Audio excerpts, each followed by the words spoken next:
This is a rocket stove, and I'm going to have to apologize because I lost a lot of footage when I was putting this build together. I recently purchased some new camera equipment, and the camera equipment is awesome. However, user errors is what I'm keying at, and I accidentally formatted the wrong SD card and lost pretty much all of the footage while I was creating this. I do have some still shots, and we're going to walk through that and kind of share what my ideas were, but I want to start off by saying that this was just a prototype build. I really didn't put a lot of time in this. I think I have maybe an hour in it. It was a bunch of scrap metal laying around, and I just wanted to try a rocket stove and see how well they worked before I put a lot of time in design and materials into a really good one. And this is kind of what I came up with the parts and pieces I had laying around the shop. Now this on the bottom is the air vent, and then there is a grate welded kind of in the center, and in theory this is going to be the fresh air intake that feeds the fire, and this chimney brings your updraft up, and this is where you put your wood in to feed the fire.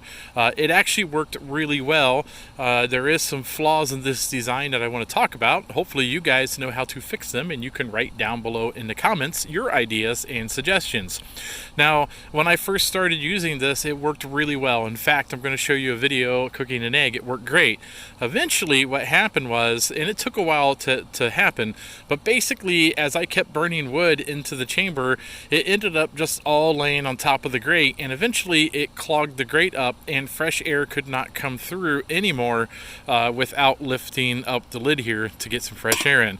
So the fresh air intake needs to be designed just a little bit. I'd love to hear your ideas right down below. The self feed seemed to work kind of okay. 45 degrees isn't really enough for wood to keep falling through. You still had to kind of tend it a little bit. It's still not terrible. It was kind of a fine design. Using the kind of cross section on top with the rebar kind of worked great. It probably needs a little more height so a little more air can come out and hit the bottom of the pan. But for, again, just a prototype unit, it actually worked quite well. So this is a picture of it just kind of sitting on the workbench, and you can see that it's a little design. It's not very big, and it's sitting on that kind of I think it's like 1 inch by 1 inch tubing across the bottom, and then the air intake kind of acts as a third leg. It seems pretty stable. This is just kind of a picture from top down. You can see the plate on the bottom. It's like, I don't know, 3/16 plate. I cut it with the inside diameter and welded it in place and just drilled some holes all around it so air could come up from the bottom. Now here's a picture of the bottom. There is a trap door that slides on the bottom to kind of keep it all contained, and you can slide it out to clean it out. But I took this picture so you could kind of get what I was thinking. I wanted the air to come in at offset. I kind of wanted to swirl around. It just didn't happen. I need to work on the aerodynamics of this thing. Now this picture shows that lid that just kind of slides on. There's kind of a couple of clips on the side welded in place.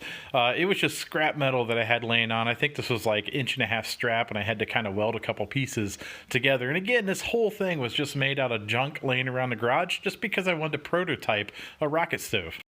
Right now we're just testing the rocket stove out, and it seems to be pretty stable, so the base seems to be okay. The whole point of the intake down here offset was I was trying to get a swirl inside. That didn't seem to happen.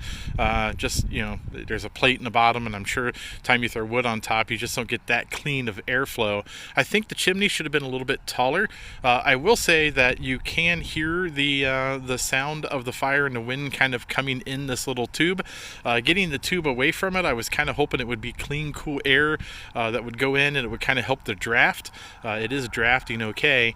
I'm sure if you wanted to keep something like this was actually just very temporary. I wanted to kind of try building a rocket stove so I could learn a little bit so that my next rocket stove will be, you know, either the ultimate or closer to the ultimate stove. But yeah, you put a handle on here. It doesn't really get that hot just because it is pulling some cool air in. Even this doesn't get hot because it's cool air coming in. It's working okay. You could cook on this. I can't hold my hand on top very long at all. It's kind of down to some ambers in there. I should probably put some more wood in. But overall, it's worked out pretty well. I suppose I could paint this with some stove paint and it would probably look a little better. But again, we just temporarily built this to see if we could learn a little bit of science on how a rocket stove works. So I guess the ultimate question is, can we cook on it? So we're going to try to cook an egg and see how well it does.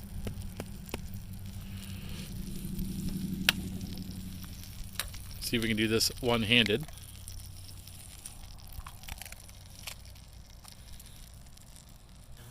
Now you can definitely get a lot of heat out of this thing, which is great if you want to cook things, which is kind of what these are designed for.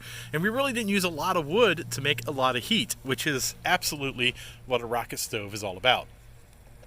So sometime in the near future, I would like to make a much better rocket stove, maybe something a little bit lighter, something easy to camp with, and something that works a little bit better. The one thing I have noticed is you really can't control the heat, but if I had a door on here or something that was variable and I could close off some of the fresh air intake, I could control the heat. In fact, if I put my hand over this guy here, I can almost snuffle the entire fire within seconds. So if you like these types of videos, please take a look at some of my other videos. You might find something that, hey, at least entertains you, and don't forget to like and subscribe.